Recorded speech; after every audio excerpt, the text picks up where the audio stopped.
Allô les amis de Pêle-Mêle. Nous sommes à notre émission, comme vous savez, hein. On se retrouve, on parle des choses de la communauté, les choses de la société et tout. Notre invité d'aujourd'hui n'est pas étranger à vous parce que nous l'avons déjà interviewé une fois. Et il s'appelle Stéphane Gobet. Il est le vice-président de la communauté des Ivoiriens, vice-président. Il est aussi un travailleur ici. Il a fait ses études. On le présente comme étant Stéphane Gobet, de nom. 2 ans à l'université de Cocody. Il est venu aux États-Unis. Il est titulaire d'un bachelor en finance et comptabilité et candidat au master en business administration. Quand on dit candidat, c'est-à-dire qu'il est encore à l'école. Sa carrière professionnelle, il est consultant en vente pendant 4 ans et après a rejoint les services financiers. Pendant 4 ans, il a été consultant et maintenant il a rejoint les services financiers et en tant que senior maintenant en relation. C'est ça? Oui, Relation en banque. oui, ça c'était pendant 4 ans Dans, aussi. voilà, dans 2 banques de la place. Après les services financiers, il entame une carrière d'auditeur et aujourd'hui, il est senior audit and advisory associate dans un cabinet d'audit. Voilà, moi j'ai un peu mélangé, mais il n'y aura pas mieux pour vous expliquer. Voilà, Stéphane, bonsoir. Bonsoir. Bienvenue encore à Pêle-Mêle. Oui, bonsoir. Bonsoir. Merci, c'est toujours un plaisir de C'est venir. toujours un plaisir aussi de vous avoir et nous donner plus de pôles et de renseignements à la communauté. Nous update, comme on dit les choses. Alors, parlez-moi un peu Bon, d'abord, rapidement de vous et puis bon. Bon, vous avez pratiquement tout dit, hein. Bon, à part ma carrière professionnelle, aujourd'hui, je suis le vice-président élu de l'Union fraternelle des Ivoiriens et j'aimerais aussi, le président n'a pas pu être là, et j'aimerais aussi saluer aussi la communauté et dire qu'on a eu de très bonnes élections et qu'aujourd'hui, en fait, c'est pour ça que je suis venu aujourd'hui, pour m'adresser aujourd'hui à la communauté et parler un peu de l'actualité de l'UFI. OK.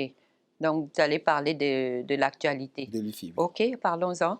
Oui, c'est-à-dire qu'aujourd'hui, on a eu j'étais dans le bureau précédent et aujourd'hui, on a été élu. Oui. Et aussi, on a eu un processus électoral très... Il faut dire que ça n'a pas été facile vu que les gens ne sont pas... on n'était pas dehors, tout s'est fait vraiment avec la technologie, c'est ça. Et c'est pour ça que je tiens aussi à remercier le comité électoral parce qu'ils ont vraiment bossé. Ils ont pu vraiment installer un système où on pouvait voter en ligne, ce qui nous a permis de gagner les élections. Et aussi, le comité électoral qui avait été choisi pour cet exercice-là a vraiment bossé et ce sont vraiment les têtes pensantes de cette communauté. Et donc, je tiens encore à remercier la communauté et le comité électoral qui nous a vraiment qui a permis d'avoir des élections vraiment très apaisées. Et c'était vraiment bien. C'était bien. C'était bien. Vous avez apprécié. On a apprécié. Vous avez gagné. J'ai gagné. Bravo.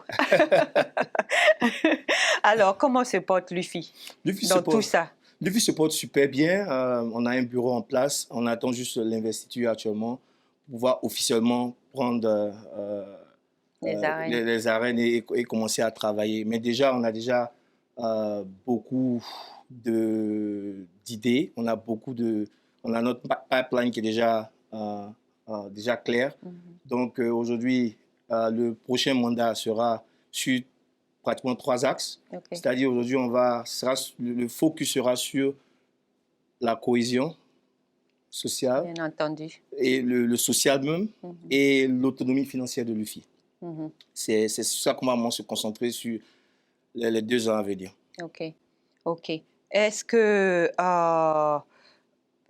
pourquoi est-ce que beaucoup d'Ivoiriens se désengagent, sachant que vous faites tous ces efforts-là pour pouvoir... quelles sont les stratégies que vous pouvez utiliser vraiment pour leur redonner confiance à... Déjà, il faut dire que ce désintérêt est venu de quelque part. C'est-à-dire que l'UFI a eu beaucoup de crises Et vous savez aussi que souvent, pendant peut-être 3 ou 4 ans, pendant plusieurs années, on n'a pas vraiment eu de président. Ce qui a fait que, et la nature aurait du vide. Ce qui a fait que, bon, les Ivoiriens, c'est tout à fait normal, hein, quand on n'a pas vraiment une association dynamique qui se fait voir et qui travaille sur le terrain, ça fait que, bon, les gens ont pratiquement oublié l'UFI. Mais je pense que sous notre mandat, on a vraiment travaillé, on a essayé de repositionner l'UFI. Et aujourd'hui, avec ce deuxième mandat, ce qu'on va faire, c'est notre stratégie est vraiment, sera très technique et très objective. D'abord, on va commencer par ce qu'on va appeler, j'appelle, ou bien ce qu'on appelle dans notre bureau, l'UFI Party. OK? L'UFI Party, ce sera un truc où ce sera une politique de proximité. Et d'abord, le premier trimestre de 2022, on va commencer par inviter.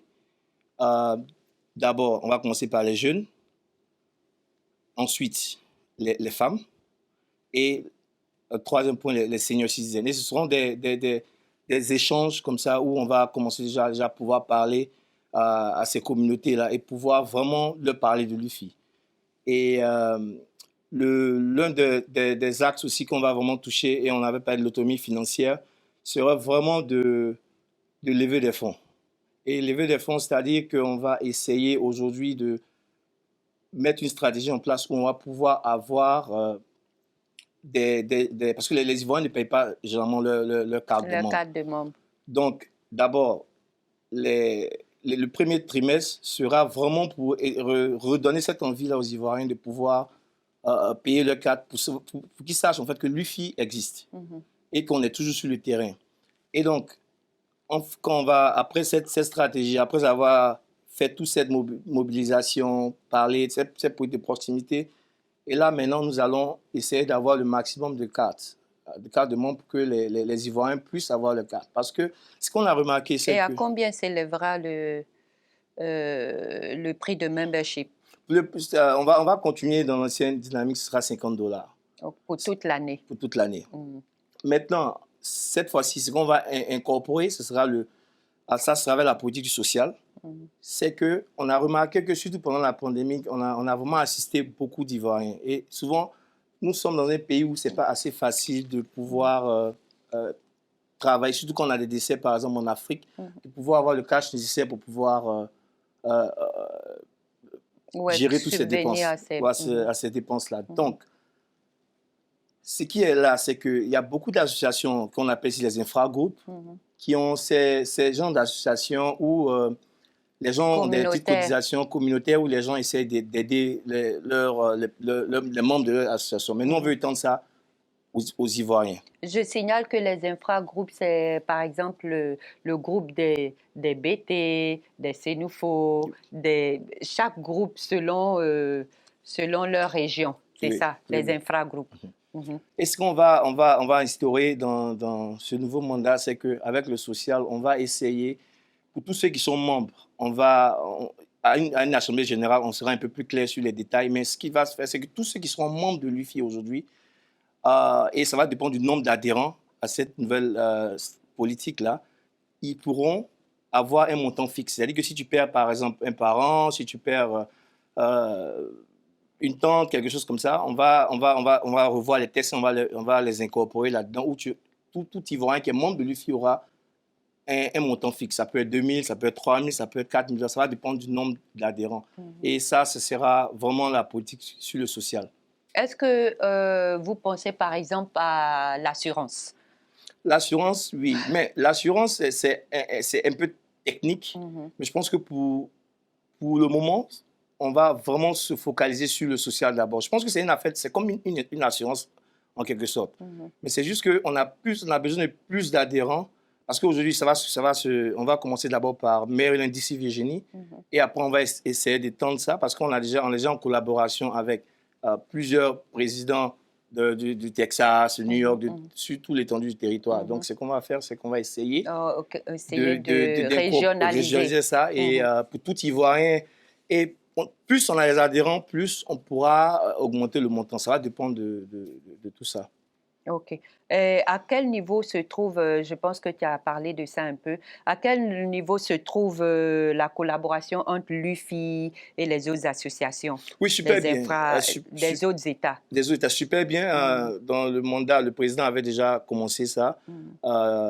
Et il y a eu beaucoup de conférences, beaucoup de Zoom, meetings et tout Mmh. ça. Donc, on est vraiment en parfaite collaboration avec tous les autres présidents. Mmh. Et on est vraiment très content puisque ce mandat continue. Je pense que cette collaboration va vraiment être bénéfique pour tous les Ivoiriens ici parce qu'on va essayer d'étendre ça. Et comme tu l'as dit tout à l'heure, on va essayer de régionaliser ça. Mmh. Et je pense qu'on a vraiment besoin de ça parce qu'on a des grands États, on a des petits États. Mmh. Et on aimerait quand même que tous les Ivoiriens soient ensemble et on voit les choses on ait la même vision. Mmh. Et avec les infras? Non, je pense que les infragroupes, Mmh. nous, on ne peut que, pour le moment, on ne peut que dealer directement avec les présidents des infragroupes. Mmh. Parce que l'UFI Est-ce que c'est facile de les approcher? Est-ce que c'est facile de leur parler? Non, je pense que, comme toute communauté, hein, il y a des hicks Mmh. souvent. Mmh. Mais je pense qu'on avait déjà commencé. Il y a un groupe WhatsApp qui s'est fait. Et bon, avec la pandémie et tout ça, il y a eu un peu un retard. Mais je Mmh. pense que ce nouveau mandat-là, on va vraiment travailler là-dessus Là-dessus. et essayer de combiner notre expertise et puis bon, essayer d'avancer ensemble. OK. Vous travaillez dans une banque à ce moment, c'est ça? Dans un cabinet Dans le d'audit. cabinet d'audit, Oui. donc vous n'avez plus rien à voir avec les... Non, mais j'audite les banques aussi. Je Donc, voulais, je, je voulais demander si des Ivoiriens venaient vous voir pour obtenir un crédit, est-ce que tu pouvais les, non, je peux. les introduire ou bien les éduquer là-dessus, comment il faut faire pour obtenir un crédit, par exemple, pour s'acheter un business ou quelque chose comme ça? Oui, bien sûr, parce que où j'ai travaillé dans deux banques, Mhm. deux grandes banques, j'étais business banker. OK. Donc, je travaille un peu avec les PME et tout ça. Et puis, bon, Mhm. il y a un processus qui est là. Mais Mhm. bon, je peux vraiment éduquer. Je le fais Oui, déjà oui. en freelance Mhm. avec pas forcément la communauté. Je fais la communauté camerounaise avec Mhm. les Maliens et tout ça. Donc, Mhm. j'éduque beaucoup dans Mhm. ce sens. Donc, je connais aussi un peu qu'on appelle les regulations, le credit requirement Mhm. et tout ça, tous les rouages. Donc, je peux quand même aider et surtout pour les small business. On OK. peut vraiment travailler ensemble. Ça, c'est l'une des D'accord. choses que Donc, j'ai développées. vous avez compris, vous regardez, même si vous n'êtes pas ici, que vous voulez un jour avoir des renseignements sur tout ce qu'il vient de dire. Il suffit de l'appeler à ce numéro, votre Mon numéro, numéro, c'est 410 493 56 36. encore. 410 493 56 36. Voilà. Voilà. Vous l'appelez à ce numéro. Ils sont à votre service. Ils viennent d'être fraîchement élus comme président et vice-président de la communauté ivoirienne. Et aidez-les à évoluer, aidez-les à vous approcher, à s'enquérir de vos problèmes, de vos doléances. Avec la pandémie de la COVID, là, beaucoup de choses n'ont pas été faciles. Donc, je ne dis pas qu'il faut leur donner euh, je ne sais pas moi, il faut vous accueillir à bras ouverts, mais il faut les accueillir, mais il faut aussi les accueillir avec des doléances et puis des choses que vous aimeriez qu'ils corrigent, qu'ils n'ont pas fait l'année dernière, par exemple, qu'ils pourraient faire dans ce mandat-là. Alors, comme je disais, chaque fois avant de finir, je demande, par exemple, les conseils que vous donnez aux jeunes aujourd'hui qui sont arrivés ici sur le plan organisationnel. Non, bien sûr, et c'est l'une des politiques qu'on a aujourd'hui. Et je n'ai vraiment pas parlé de ça, mais dans ce mandat, on va lancer ce qu'on appelle l'UFI Talent. Et l'UFI Talent, ça sera une plateforme où tous ceux qui ont qui ont une expertise, c'est-à-dire une expertise en IT, des avocats. Ils vont vraiment venir nous parler, on va faire des vidéos et ils vont venir nous expliquer, ils vont venir expliquer à la communauté qu'est-ce qu'ils font en fait dans leur travail. Parce qu'on a des titres, on a des gens qui ont des boulots, mais on ne sait pas exactement. On a un frère, Koulibaly, par exemple, qui est dans le real estate, qui peut, par exemple, nous faire des vidéos, il peut venir et expliquer c'est quoi un broker, par exemple. Ouais.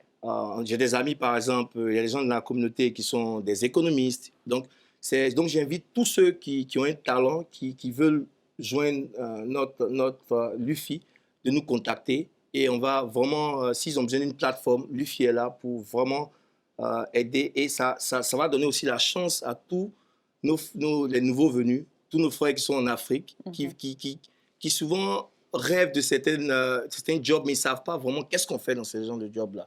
Donc, c'est ce qu'on veut aujourd'hui lancer avec Luffy Talent. C'est-à-dire, mensuellement, il y a des Ivoiriens qui vont venir, qui vont vraiment parler de ce qu'ils font dans leur travail, c'est quoi leur profession, innovation.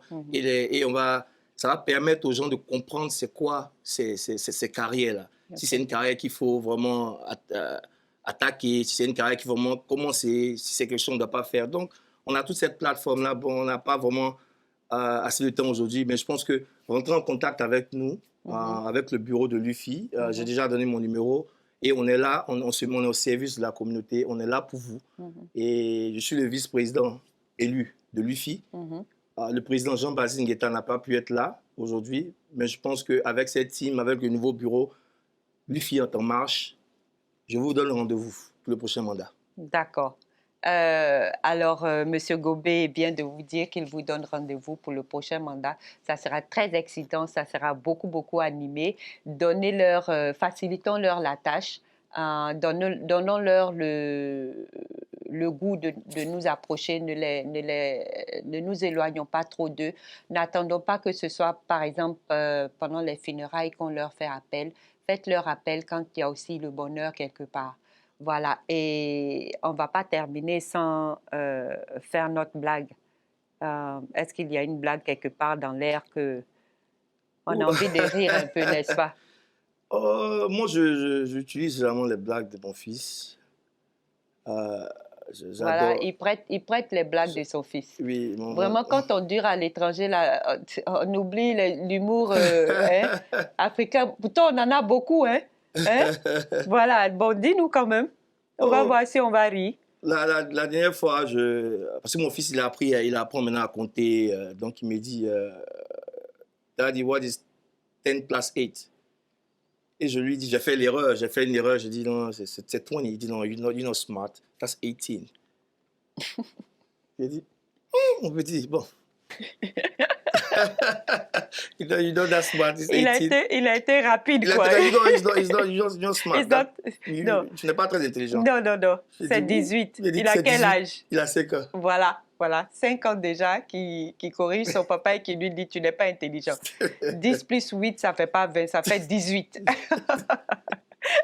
D'accord. Voilà le mot de la fin, si tu as quelque chose. En tout cas, merci à la communauté, merci à Madame Krabbe. Vraiment, merci, on apprécie le fait que tu nous donnes cette plateforme-là pour pouvoir parler de Luffy. Et comme j'ai dit, on vous donne rendez-vous en 2000, pour les 2 ans à venir. On va pas vous décevoir. Amen. Ils ne vont pas nous décevoir. Voilà, chers internautes, amis, les pépites d'or, on va fermer, on va vous dire au revoir et on vous dira de rester connectés. Si vous avez des commentaires, laissez-nous les commentaires. Nous les lirons à la prochaine émission. Et aussi, si vous avez des gens qui veulent venir sur la plateforme, vous savez où nous trouver, au 301 404 44 84. See you. C'était nous de Pêle-Mêle. Bye bye.